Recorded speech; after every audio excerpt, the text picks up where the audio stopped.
श्रोतेहो नमस्कार. आकाशवाणी पुणे प्रादेशिक वृत्त विभाग सादर करीत आहे साप्ताहिक घडामोडींचा आढावा घेणारा कार्यक्रम वार्ताचित्र. वार्ताचित्रच्या आजच्या आवृत्तीत आपण ऐकणार आहात पुण्यात एसएनडीटी महिला विद्यापीठाच्या परिसरात महर्षी धोंडो केशव कर्वे यांच्या पुतळ्याचं राज्यपालांच्या हस्ते अनावरण, जागतिक वारसास्थळ असलेल्या लोहगड किल्ल्याची बदनामी तात्काळ थांबवावी, अखिल महाराष्ट्र गिर्यारोहण महासंघ आणि समस्त दुर्गप्रेमींची मागणी, समरसता साहित्य परिषद पिंपरी चिंचवड शहर, संस्कार भारती पश्चिम प्रांत यांच्या वतीनं साहित्यिक संवाद या उपक्रमाचं आयोजन आणि रोटरी क्लब साऊथ आणि पुणे डिस्ट्रिक्टच्या वतीनं कौशल्य विकास प्रशिक्षण केंद्राचा प्रारंभ.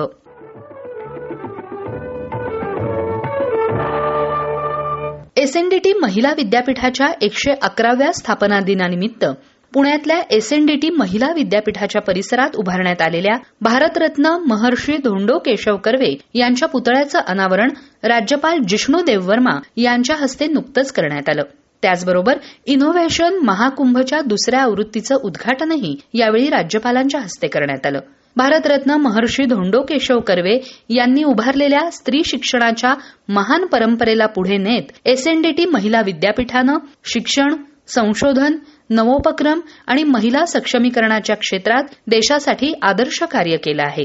राष्ट्रीय शैक्षणिक धोरण 2020च्या प्रभावी अंमलबजावणीद्वारे हे विद्यापीठ बहुविषयक शिक्षण, संशोधन, उद्योजकता आणि जागतिक दर्जाच्या शैक्षणिक गुणवत्तेकडे वाटचाल करत असून देशातील अग्रगण्य विद्यापीठांमध्ये स्थान मिळवण्याची क्षमता त्यात असल्याचा विश्वास यावेळी बोलताना राज्यपालांनी व्यक्त केला.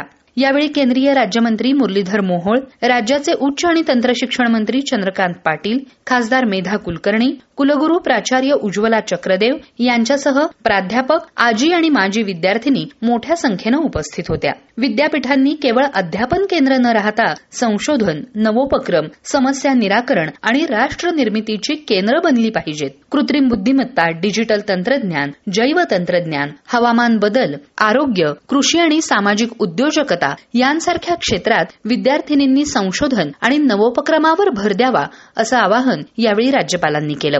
महर्षी कर्वे, महात्मा ज्योतिबा फुले आणि क्रांतीज्योती सावित्रीबाई फुले यांनी स्त्री शिक्षणाची पायाभरणी केली. त्या विचारांचं संस्थात्मक रूप म्हणजे एसएनडीटी महिला विद्यापीठ. आज महिलांनी विज्ञान, संशोधन, संरक्षण, प्रशासन, उद्योग, विमान वाहतूक आणि विविध क्षेत्रात उल्लेखनीय कामगिरी केली असून त्यामागे शतकापूर्वी पेरलेल्या स्त्री शिक्षणाच्या बीजांचं मोठं योगदान आहे. विकसित भारताच्या निर्मितीत महिलांचं नेतृत्व निर्णायक ठरणार असून या वाटचालीत एसएनडीटी महिला विद्यापीठाचं योगदान महत्वाचं राहील असा विश्वास मुरलीधर मोहोळ यांनी यावेळी व्यक्त केला. महर्षी कर्वे यांनी स्वतःच्या आचरणातून समाज सुधारणेचा आदर्श घालून दिला असं सांगत डॉक्टर मेधा कुलकर्णी यांनी विद्यापीठानं महिला शिक्षण, नवोपक्रम आणि सामाजिक बांधिलकीच्या माध्यमातून उभारलेली परंपरा गौरवास्पद असल्याचं यावेळी नमूद केलं. कार्यक्रमात एसएनडीटी महिला विद्यापीठातील विविध ज्ञानशाखेतील विशेष प्रावीण्यप्राप्त विद्यार्थिनींचा, प्राध्यापक आणि प्राध्यापकेतर कर्मचाऱ्यांचा मान्यवरांच्या हस्ते सन्मान करण्यात आला. तसंच विद्यार्थिनींनी नवोपक्रमातून साकारलेल्या विविध प्रकल्प, उत्पादन आणि संशोधनाधारित प्रदर्शनीची पाहणी करून विद्यार्थ्यांशी संवाद साधला आणि त्यांच्या कल्पकता, संशोधन वृत्ती आणि नवोपक्रमशीलतेचं विशेष कौतुक केलं.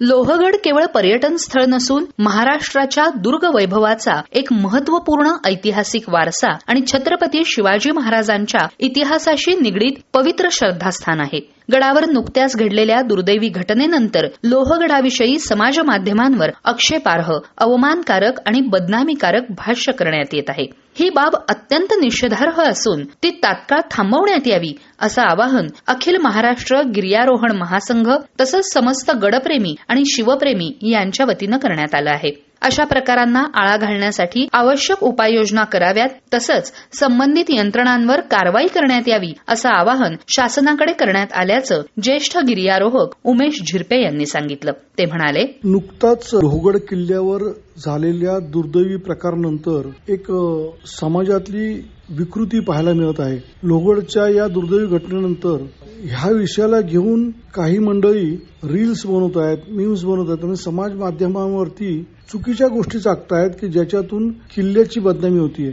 खरं तर लोहगड किल्ला किंवा सर्वच किल्ले आपल्या राष्ट्रीय अस्मितेचं प्रतीक आहे. आज युनेस्कोनी या किल्ल्यांना जागतिक वारसा स्थळाचा दर्जा दिलाय. आपल्या सर्वांच्या भावना या किल्ल्यांशी निगडीत आहेत आणि अशा किल्ल्यांबद्दलचा काही मजकूर किंवा त्याबद्दलचे काही रील्स समाज माध्यमांमध्ये वेगाने पसरतात हे पाहून खरंच खूप मनाला दुःख होतंय. माझी शासनाला अखिल महाराष्ट्र गिर्यारोहण महासंघाचा अध्यक्ष, सह्याद्रीवर प्रेम करणारे असंख्य साहसप्रेमी, गिरीप्रेमी आणि सर्व शिवप्रेमींच्या वतीने विनंती आहे की या सर्वांवरती त्वरेने कठोर कारवाई करण्याचे संकेत द्या. हे सगळे जे काही प्रकार अनुचित चालले आहेत हे ताबडतोब थांबवण्यासाठीचे आदेश शासनाने पारित केले पाहिजेत. अन्यथा आपल्या किल्ल्यांबद्दलचं खूप चुकीचा समज संपूर्ण समाजामध्ये आणि फक्त समाजामध्ये नव्हे तर देशात विदेशात पसरेल आणि हे खूप हानिकारक आहे. गुगल मॅप वरती सुद्धा या लोहगडमध्ये घटना घडलेल्या ठिकाणाचा उल्लेख हा सिया पॉइंट, केतन पॉइंट असा आता झालेला आहे. हे खरंच खूप बदनामीकारक आहे. शासनाने यामध्ये त्वरेने लक्ष घालून गुगलला सांगून ते त्या ठिकाणून काढून टाकण्याचे निर्देश दिले पाहिजेत. किल्ले हे आपल्या राष्ट्रीय भक्तीचे, अस्मितेचे प्रतीक आहेत. किल्ला, दुर्ग हे सगळे आम्हा सर्व शिवप्रेमी, दुर्गप्रेमींचा अत्यंत जिव्हाळ्याचा विषय आहे आणि याची जर कुठे बदनामी होत असेल तर याचा आम्ही तीव्र शब्दात निषेध करतो आणि कडक कारवाई जर शासनाने केली नाही तर यासाठी शिवप्रेमींना, दुर्गप्रेमींना रस्त्यावर यावं लागेल हे पण सांगू इच्छितो.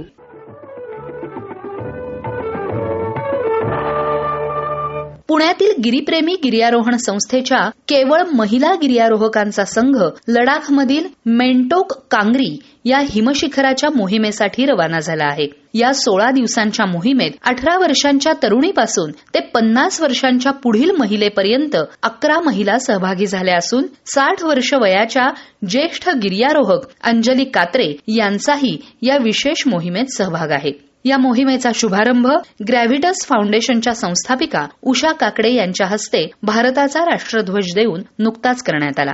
गिरीप्रेमी संस्थेच्या संस्थापिका उषाप्रभा पागे, प्रसिद्ध गिर्यारोहक उमेश झिरपे, संस्थेचे सचिव मनोज कुलकर्णी आदी यावेळी उपस्थित होते. यावेळी काकडे यांनी महिला गिर्यारोहकांच्या जिद्दीचं कौतुक केलं.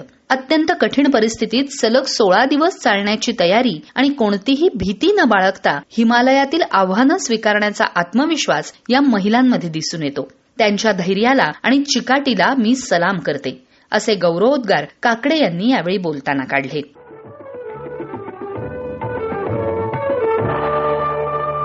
समरसता साहित्य परिषदेच्या पिंपरी चिंचवड शाखेच्या वतीनं तसंच संस्कार भारती पश्चिम प्रांताच्या पिंपरी चिंचवड विभागाच्या सहसंयोजनातून साहित्यिक संवाद हा अनोखा उपक्रम नुकताच निगडी इथं आयोजित करण्यात आला होता. साहित्यिक, लेखक, कवी, वाचक, अभ्यासक आणि साहित्यप्रेमी यांचा या कार्यक्रमाला उत्स्फूर्त प्रतिसाद मिळाला. या कार्यक्रमात अखिल भारतीय मराठी साहित्य महामंडळाचे अध्यक्ष योगेश सोमण यांनी प्रमुख वक्ते म्हणून उपस्थितांना मार्गदर्शन केलं. साहित्य हे समाजाचं प्रतिबिंब आहे. साहित्यिकांनी समाजातील घडामोडींचं संवेदनशीलपणे निरीक्षण करून समाजाभिमुख लेखन करावं असं आवाहन सोमण यांनी यावेळी बोलताना केलं.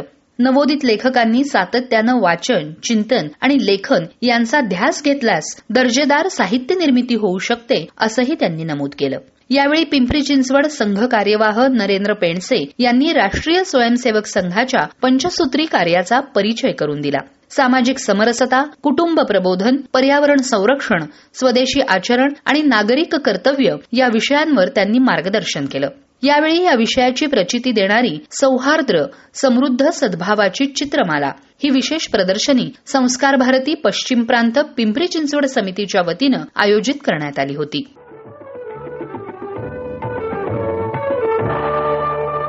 आषाढी वारीसाठी जगद्गुरू संत तुकाराम महाराज पालखी आज दुपारी देहू नगरीतील मुख्य देऊळवाड्यातून पंढरपूरकडे प्रस्थान ठेवणार आहे. तर उद्या संत श्रेष्ठ श्री ज्ञानेश्वर महाराजांची पालखी आषाढी वारीसाठी प्रस्थान ठेवणार आहे. यंदा पालखी प्रस्थान सोहळ्याच्या काळातच पुणे जिल्ह्याला मुसळधार पावसानं झोडपून काढलं. या पार्श्वभूमीवर माऊली आणि तुकोबांचा पालखी सोहळा प्रातिनिधिक स्वरूपात निवडक भाविकांच्या उपस्थितीत होणार आहे. मुसळधार पावसाच्या पार्श्वभूमीवर वारकऱ्यांनी देहू आळंदीकडे न येता वारकरी ज्या ठिकाणी आहेत तिथेच त्यांनी सुरक्षित राहावं असं आवाहन दोन्ही संस्थानांनी केलं आहे. याबाबत आकाशवाणीशी संवाद साधताना देहू इथल्या जगद्गुरू संत तुकाराम महाराज संस्थानचे विक्रम मोरे म्हणाले, रामकृष्ण हरी. अतिवृष्टीच्या पार्श्वभूमीवर संत तुकाराम महाराज संस्थानतर्फे मी आपल्या सर्वांना आवाहन करत आहे की वारकऱ्यांनी, सर्व भाविक भक्तांनी आपण जिथे आहात तिथेच थांबावे. अतिशय मुसळधार पाऊस देहूमध्येही चालू आहे. देहूमध्ये इंद्रायणीला पूर आलेला आहे. देहूतील दोन्ही वाहतुकीचे पूल हे पाण्याखाली गेलेले आहेत. येणारे सर्व रस्त्यांनाही गुडघाभर पाणी आहे. त्या पार्श्वभूमीवर वारकऱ्यांनी देहूत येणं टाळावे. वारकऱ्यांनी आपण जेथे आहात तेथेच सुरक्षित राहावं आणि स्वतःच्या जीविताची देखील काळजी घ्यावी. प्रस्थान 7 जुलै रोजी देहू येथे देऊळवाड्यात दुपारी 2 वाजता हे प्रातिनिधिक स्वरूपात होणार आहे. याची सर्वांनी वारकऱ्यांनी व भाविक भक्तांनी नोंद घ्यावी. रामकृष्ण हरी.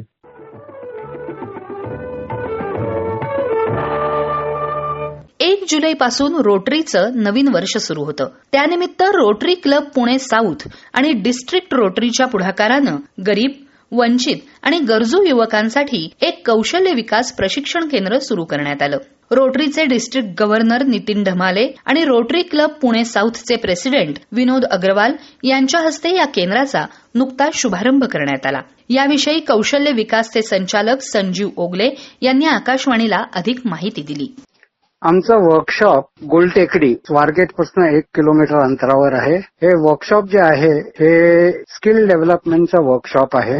यावर्षी मला आमच्या रोटरी क्लब पुणे साऊथ यांनी जबाबदारी दिली आहे as director of skill development. जी मुलं ज्यांना एज्युकेशन, अकॅडमिक एज्युकेशन पुरं करता आलं नाही किंवा ज्यांना पुरं करून नोकरीचा प्रॉब्लेम आहे, या लोकांना आम्ही स्किल डेव्हलपमेंट करायचं ठरवलेलं आहे.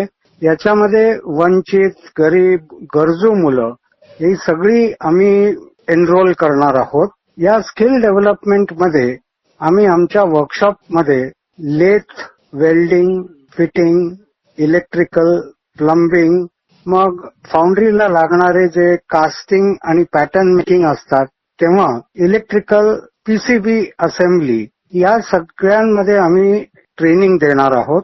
हे 1 महिन्याचं ट्रेनिंग असेल आणि या ट्रेनिंगमुळे एम्प्लॉयमेंट पण होऊ शकेल. मुलांची रिक्वायरमेंट आहे आजची इंडस्ट्रीमध्ये, ती आम्ही पुरी करायची प्रयत्न करतोय मुलांना स्किल डेव्हलपमेंट करून. फर्दर इन्क्वायरीसाठी तुम्ही आमचा मोबाईल नंबर घेऊ शकता.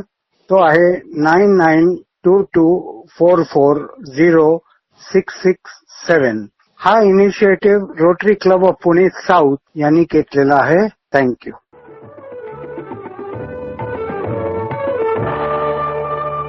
ज्येष्ठ साहित्यिक द मा मिरासदार यांचं जन्मशताब्दी वर्ष आणि दमांचे बंधू ज्येष्ठ लेखक वसंत मिरासदार यांच्या 95व्या जन्मदिनाचं औचित्य साधून द मा मिरासदार प्रतिष्ठान आणि स्टोरीटेल यांच्या संयुक्त सहकार्यानं द मा मिरासदार यांच्या मूळ आवाजातील कथांचं ऑडिओ बुक स्वरूपात प्रसिद्ध नाटककार, अभिनेते आणि महाराष्ट्र साहित्य परिषदेचे अध्यक्ष योगेश सोमण यांच्या हस्ते नुकतंच प्रकाशन करण्यात आलं.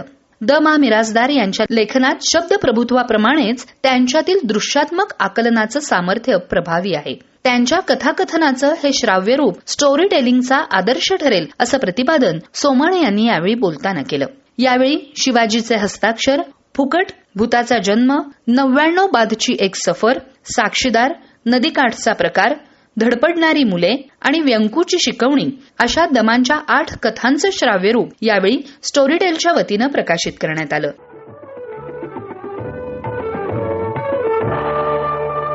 तर श्रोतेहो, हे होतं आजचं वार्ताचित्र. संपादन माधवी कुलकर्णी, तंत्रसहाय्य आणि निवेदन पूजा दीक्षित. हा कार्यक्रम आकाशवाणी पुणे केंद्राच्या प्रादेशिक वृत्त विभागानं सादर केला. पुन्हा आपली भेट पुढच्या आठवड्यात. नमस्कार.